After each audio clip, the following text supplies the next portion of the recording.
ಚಳ್ಳಕೆರೆ ತಾಲ್ಲೂಕಿನ ಗೌರಸಮುದ್ರ ಗ್ರಾಮ ಪಂಚಾಯಿತಿ ಕಚೇರಿಯಲ್ಲಿ ಅವಧಿ ಮುಕ್ತಾಯದ ಹಿನ್ನೆಲೆಯಲ್ಲಿ ಕೊನೆಯ ಸಾಮಾನ್ಯ ಸಭೆ ನಡೆಯಿತು.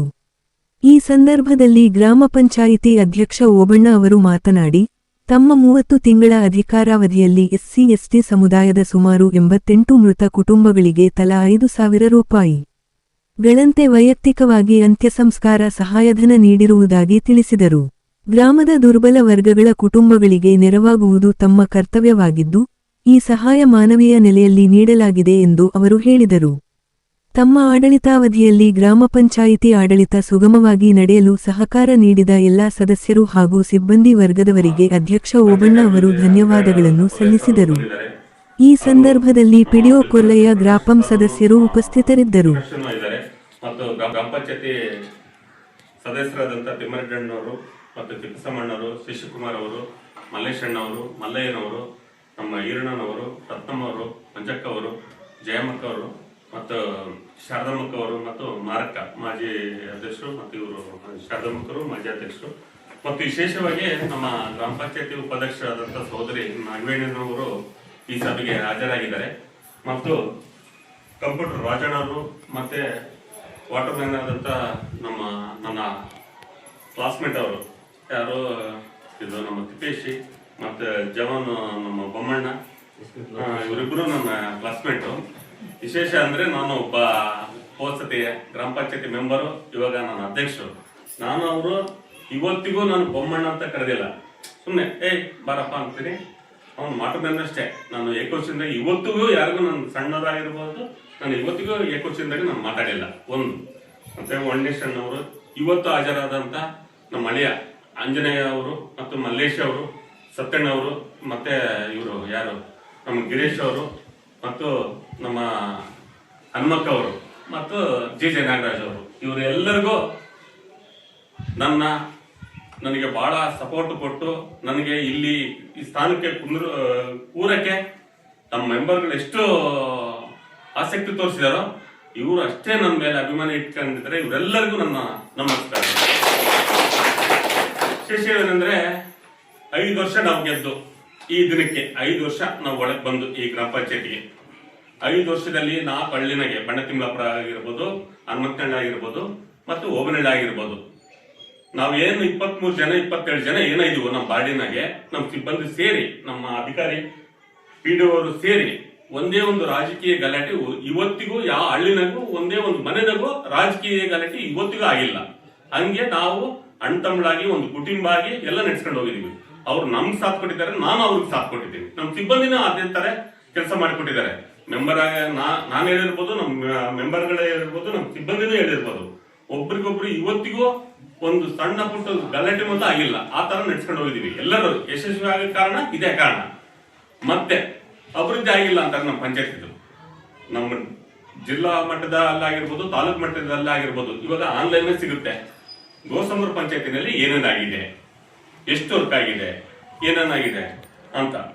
ನಮ್ಮ ಕೂಲಿ ಕಾರ್ಮಿಕರು ನಮ್ಗೆ ನಮ್ಮ ತಾಲೂಕಿನಲ್ಲಿ ಈರಳ್ಳಿ ಬಿಟ್ರೆ ನಮ್ಮ ಪಂಚಾಯತಿನೇ 2ನೇ ಸ್ಥಾನ ಇರೋದು. ನಮ್ಮ ತಾಲೂಕಿನಲ್ಲೇ NREGನಾಗೆ ನಮ್ಮ 2ನೇ ಸ್ಥಾನ ನಮ್ಮದೇ ಇರೋದು. ಒಂದಾಯ್ತು.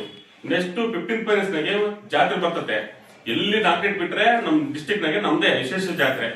ಅದ್ರಾಗ MP ಅನುದಾನ ಇಲ್ಲ, MLA ಅನುದಾನ ಇಲ್ಲ, ಮತ್ತೆ DC ಅನುದಾನ ಇಲ್ಲ, ನಮ್ಮ ತಾಲೂಕು ಇಲ್ಲ, ಜಿಲ್ಲಾ ಮಟ್ಟದ ಯಾವ್ದೋ ಅನುದಾನ ಇಲ್ಲ. ಏನು 15th ಫೈನಾನ್ಸ್ ಬರುತ್ತೋ ಅದ್ರಾಗೆ ನಾವು ಸಣ್ಣ ಪುಟ್ಟ ಖರ್ಚು ಮಾಡ್ಕೊಂಡು, ಸಣ್ಣ ಪುಟ್ಟ ಎಲ್ಲ 23 ಜನ ಮೆಂಬರ್ಗಳನ್ನು ಅನುಸಾರ ಮಾಡ್ಕೊಂಡು, ಮತ್ತೆ ಸಿಬ್ಬಂದಿನ ಕೈ ಇಟ್ಕೊಂಡು ಸಣ್ಣ ಪುಟ್ಟ 4 ಹಳ್ಳಿನಾಗೂ ಇದು ಮಾಡ್ಕೊಂಡು ಹೋಗ್ತಾ ಇದ್ದೀವಿ. ನಮ್ಮ ಅವಧಿಯಲ್ಲಿ 5 ಜಾತ್ರೆ ಬಂದಿದ್ದಾವೆ. ನಾನು 3 ಜಾತ್ರೆ ಮಾಡಿದ್ದೀನಿ, ಇವ್ರು 2 ಜಾತ್ರೆ ಮಾಡಿದ್ದಾರೆ ಅಕ್ಕವರು. ಅದ್ರಾಗೆ 5 ಜಾತ್ರೆನೂ ಯಶಸ್ವಿಯಾಗಿ ಯಾರು ಒಂದೇ ಒಂದು ರೀತಿ ತೊಂದರೆ ಆಗದಂತೆ ಕುಡಿಯ ನೀರಾಗಿರ್ಬೋದು, ಸ್ವಚ್ಛತೆ ಆಗಿರ್ಬೋದು, ಬಹಳ ಯಶಸ್ವಿಯಾಗಿ ಬಹಳ ಅದ್ಭುತವಾಗಿ ಕೆಲಸ ಜಾತ್ರೆ ಯಶಸ್ವಿಯಾಗಿ ನಮ್ಮ ಎಲ್ಲರಿಗೂ ಅಧಿಕಾರಿಗಳಿಗೆ ತಹಶೀಲ್ದಾರ್ ಆಗಿರ್ಬೋದು, ಇಒ ಆಗಿರ್ಬೋದು, DC ಆಗಿರ್ಬೋದು, ನಮ್ಮ MLA ಸಾಹೇಬರಾಗಿರ್ಬೋದು, ಎಲ್ಲರೂ ಒಪ್ಕೊಂಡು ಹೋಗಿದ್ದಾರೆ. SP ಸಾಹೇಬರಿಂದ ಹಿಡಿದು ಒಪ್ಕೊಂಡು ಹೋಗಿದ್ದಾರೆ. ವಿಶೇಷವಾಗಿ ಬಹಳ ಅಚ್ಚುಕಟ್ಟಾಗಿ ಮಾಡಿದಿರಿ. ನಿಮ್ ಸಿಬ್ಬಂದಿ ಮತ್ತು ನಿಮ್ ಪಂಚಾಯತಿ ಮೆಂಬರ್ಗಳು, ಅಧ್ಯಕ್ಷರು ಎಲ್ಲ ಬಹಳ ಒಕ್ಕಟ್ಟಾಗಿ ಕೆಲಸ ಮಾಡಿದಾರಪ್ಪ ಅಂತ ಶಬಾಷ್ಗಿರಿ ಆ ಪುಣ್ಯಕ್ಷೇತ್ರದಲ್ಲಿ ನಮ್ಮೆಲ್ಲರಿಗೂ ಶಬಾಷ್ಗಿರಿ ಕೊಟ್ಟೋಗಿದ್ದಾರೆ. ಒಂದಾಯ್ತು. 15th ಫೈನಾನ್ಸ್ ನಲ್ಲಿ ಇದುವರೆಗೂ ಯಾರು ಏನು ಕೆಲಸ ಮಾಡ್ಸಿರೋದಂದ್ರೆ ನಮ್ಮ ಅವಧಿಯಲ್ಲಿ ನಮ್ಮ ನೇತೃತ್ವದಲ್ಲಿ ಅಂತ ನಾನು ಹೇಳಕ್ ಇಷ್ಟಪಡ್ತೀನಿ. ಒಂದು ಅದಾಯ್ತಾ, ನೆಕ್ಸ್ಟ್ 23 ಜನ 22 ಜನ ನಾವು ಒಯ್ದಿವಿ. ಸುಮ್ಮನೆ ಎಲ್ಲರೂ ನನಗೆ ಬಹಳ ಸಾಥ್ ಕೊಟ್ಟಿದ್ದಾರೆ, ಬಹಳ ಅಂದ್ರೆ ಬಹಳ ಸಾಥ್ ಕೊಟ್ಟಿದ್ದಾರೆ. ಅವರು ಕೆಲಸ ಕಾರ್ಯಕ್ಕೆ ನಾನು ಯಾವ್ದು ಅಡ್ಡಿಪಡಿಸಿಲ್ಲ, ನೀವು ಇಷ್ಟೇ ಮಾಡ್ಬೇಕು ಇಷ್ಟೇ ಮಾಡ್ಬೇಕು ಅಂತ. ಅವ್ರ ಕೈಲಿ ಎಷ್ಟು ಅವ್ರು ಮಾಡಿದಾರೆ, ನಮ್ಮ ಕೈಲಿ ಎಷ್ಟು ನಾವು ಮಾಡಿದೀವಿ.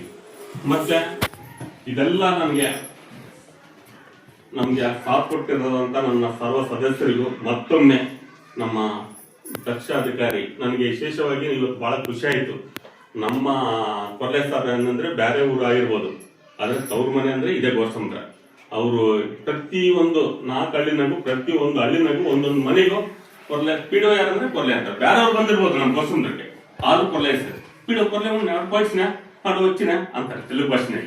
ಅದಕ್ಕೆ ಬಹಳ ನಮ್ಮ ಪಂಚಾಯತ್ಗೆ ಅವರೇ ಮೇನ್ ಆಧಾರ ಸ್ತಂಭ ಅಂದ್ರೆ ನಾವೆಲ್ಲ ಡೆವಲಪ್ಮೆಂಟ್ ಆಗಕ್ಕೆ ನಮ್ಮ ಕೊಲ್ಲೆ ಸರ್ ಅಂತ ಹೇಳ್ತಾ, ನಮ್ಮ ವಿಶೇಷವಾಗಿ ನಮ್ಮ ಕೈಲಾದಷ್ಟು ನಮ್ಮ ನೇತೃತ್ವದಲ್ಲಿ ನಮ್ಮ ಪ್ರಾಮಾಣಿಕ ಕೆಲಸ ಮಾಡಿದೀವಿ.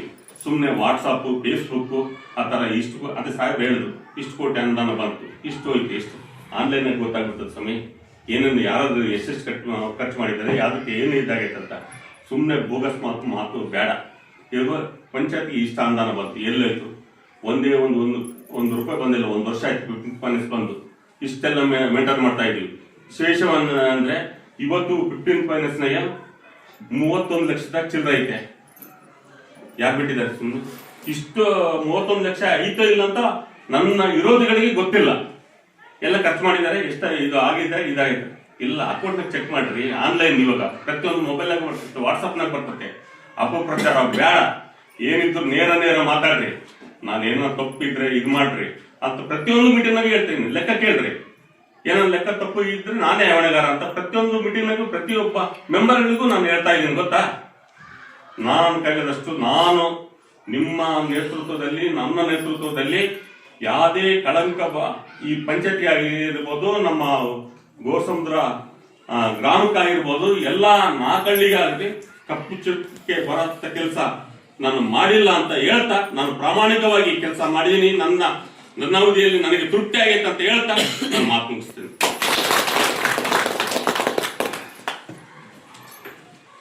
ಅಧ್ಯಕ್ಷರು ಅವರ ಒಂದು 5 ವರ್ಷದ ಕಾಲಾವಧಿ, ಅದರಲ್ಲಿ 3 ವರ್ಷದ ಅಧ್ಯಕ್ಷರ ಒಂದು ಅವಧಿಯಲ್ಲಿ ಅಭಿವೃದ್ಧಿ ಕಾರ್ಯಗಳ ಬಗ್ಗೆ ಚರ್ಚೆ ಮಾಡಿದ್ದಾರೆ. ಆ ಒಂದು SC/ST ಉದ್ದೇಶ ಹೇಳಿದ್ರು ಅವರು. ನಾನು ಅಲ್ಲಿ ವೇಟರಳ್ಳಿ ಪಂಚಾಯತಿಯಲ್ಲಿ ಇದ್ದಾಗ ಏನಾಯ್ತು ಅಂದ್ರೆ ನಾನೆಲ್ಲ ಕೊಡೋದು ನೋಡಿದ್ರು, ಫೋಟೋಸ್ ಎಲ್ಲ ಗಮನಿಸಿದ್ರು. ಏನು ಕೊಡ್ತಿದ್ದೀರಾ ನೀವು? 5,000 ರೂಪಾಯಿ ಅವರಿಗೆ ಮಾಡಾಶಾಸನ ಅಂತ ಕೊಡ್ತಿದ್ದೀವಿ. ಬಡವರು ಇರ್ತಾರೆ, BPL ಕಾರ್ಡ್ ಹೋಲ್ಡರ್ಗೆ ಜೀವನ ಮಾಡೋದಕ್ಕೆ ಕಷ್ಟ ಆಗ್ತಿದೆ. ಅದಕ್ಕೋಸ್ಕರ ನಮ್ಮ ಒಂದು ಬೇಟೆಯಲ್ಲಿ ಅಧ್ಯಕ್ಷರು ಸದಸ್ಯರೆಲ್ಲ ಒಂದು ಸಭಾ ನಡವಳಿ ಮಾಡಿದ್ದಾರೆ. ಆ ನಡವಳಿ ಪ್ರಕಾರ ಅವರಿಗೆಲ್ಲ ನಾವು 5,000 ಕೊಡ್ತಿದ್ದೀವಿ.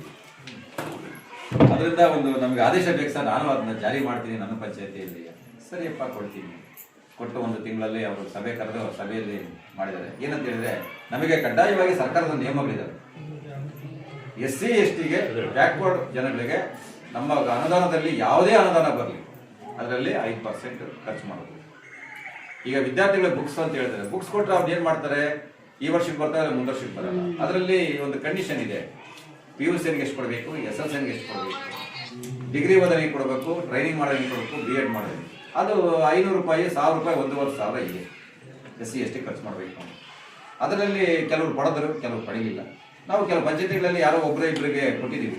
ವಿತ್ ಸ್ಪೋರ್ಟ್ಸ್ಗೆ ಕೊಟ್ಟಿದ್ದೀವಿ. ನಾವು ಯಾರಾದರೂ ಸ್ಪೋರ್ಟ್ಸ್ಗೆ ಭಾಗವಹಿಸಿದ್ರೆ, ನಾನು ಬೇರೆ ಪಂಚಾಯತಿಯಲ್ಲಿ ಅವನಿಗೆ ಒಂದು 10,000 ಸಹಾಯ ಮಾಡಿದ್ದೆ. ನಾವು ಬೇರೆ ಜಿಲ್ಲೆಗೆ ಹೋದ, ಬೇರೆ ರಾಜ್ಯಕ್ಕೆ ಹೋದ ಕ್ರೀಡೆ ಆಡೋಕೆ, ಅಲ್ಲಿನೂ ಕೊಟ್ಟಿದ್ದೀವಿ. ಯಾಕಂದರೆ ಆ ಹುಡುಗಗೆ ಮನೆಯಲ್ಲಿ ಓದೋಕ್ಕೆ ಶಕ್ತಿ ಇರಲ್ಲ, ಅದರಲ್ಲಿ ಅವನು ಕ್ರೀಡೆ ಭಾಗವಹಿಸ್ತಾನೆ ಅಂತ ಹೇಳಿದ್ರೆ ಅವನಿಗೊಂದು ಅನುಕೂಲ ಮಾಡಬೇಕನ್ನೋ ಉದ್ದೇಶ ನಮ್ಮ ಸರ್ಕಾರದ ನಿಯಮಗಳಿದೆ. ಅದೇ ರೀತಿಯಾಗಿ ಅಂಗವಿಕಲರಿಗೂ 5% ಕೊಡಬೇಕು, ಕ್ರೀಡೆಗೆ 2% ಇದೆ. ಆ ರೀತಿಯಾಗಿ ಹಿಂದೆಲ್ಲ ನಾನು ಬರೋದು ಮೊದಲೇ ಕೇಳಿದ್ದೀನಿ, ಎಲ್ಲ ಕೊಟ್ಟಿದ್ದೀರಿ. ಅಂಗವಿಕಲರಿಗೂ ಸಹಾಯ ಆಗಿದೆ ಅಂತ ಗೊತ್ತಿದೆ. ಅದರಿಂದ ಆ ಒಂದು ಅನುಭವದ ಮಾತು ಹೇಳಿದ್ದಾರೆ. ಎಲ್ಲರೂ ಒಂದೇ ಅಂತಲೇ ಮಾಡಿದ್ದೀವಿ. ಅದರ ಸಹಜ ಸಣ್ಣ ಪುಟ್ಟ ಗೊಂದಲ ಇದ್ದೇ ಇರ್ತವೆ. ಪಂಚಾಯತಿಯಲ್ಲಿ ಅಂದಮೇಲೆ, ಚುನಾವಣೆ ಅಂದಮೇಲೆ ಬರ್ತವೆ. ಅವನ್ನ ಯಾವುದು ಮನಸ್ಸಿಗೆ ಹಚ್ಕೋಬಾರದು, ಅಲ್ಲಿಗೆ ಬಿಟ್ಬಿಡ್ಬೇಕು. ಅವನ್ನ ಚುನಾವಣೆ ಆದ ತಕ್ಷಣ ನಾವೆಲ್ಲ ಒಂದೇ ಅನ್ಬೇಕು. ಇಲ್ಲಿ ಯಾಕಂತ ಹೇಳಿದ್ರೆ, ಇಲ್ಲಿ ಓನ್ಲಿ ಒಂದು ಅಧ್ಯಕ್ಷ, ಯಾಕಂದ್ರೆ ಮನೆ ಯಜಮಾನ ಅಷ್ಟೇ, ಎಲ್ಲ ನನ್ನದು ಅಂತ ಹೇಳಕ್ ಬರಲ್ಲ. ಮನೆ ಯಜಮಾನ್ರಿ ಮನೆ ಇರ್ತಕ್ಕಂಥ ಕುಟುಂಬದಲ್ಲಿ ಎಲ್ಲರೂ ಕೆಲಸ ಮಾಡಿದ್ರೆ ಯಜಮಾನ ಆಗೋದು, ಒಬ್ಬರಿಂದನೂ ಆಗಲ್ಲ. ನಿಮ್ಮನ್ನು ಬಿಟ್ಟರೆ ಅವ್ರಿರಲ್ಲ, ಅವ್ರನ್ನ ಬಿಟ್ಟರೆ ನೀವಿರಲ್ಲ. ಯಾಕಂದ್ರೆ ಈಗ ನೀವು ಒಂದು ಹೊಲಕ್ಕೆ ಹೋಗ್ತೀರಿ, ಹೊಲಕ್ಕೆ ಹೋದಾಗ ಏನಾಗ್ತದೆ, 10 ಜನ ಕೆಲಸ ಮಾಡಿದ್ರೆ